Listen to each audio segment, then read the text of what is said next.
Hello! At isang Alice unit modified na naman po ang aking ipapasilip.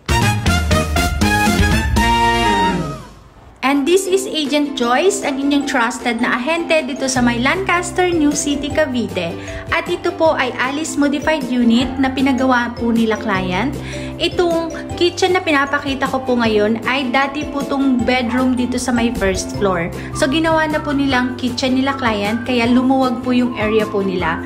And then ito naman pong toilet and bath na nasa baba po ng ating hagdanan.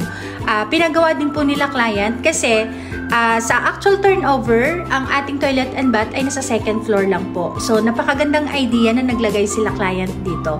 At ito na nga ang layout ng bagong gawa nilang Alice unit. And akyat tayo sa ating second floor.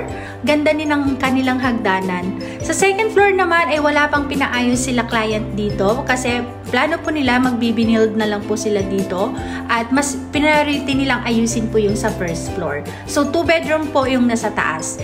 At sa mga interested po, loanable po ito sa Pag-ibig na merong 13,000 a month. Kung interested po kayo, message nyo lang po ako at ititripping ko po kayo dito sa may Lancaster, New City, Cavite at makikita rin po ninyo yung community po dito. Kaya, ano pang inaantay nyo?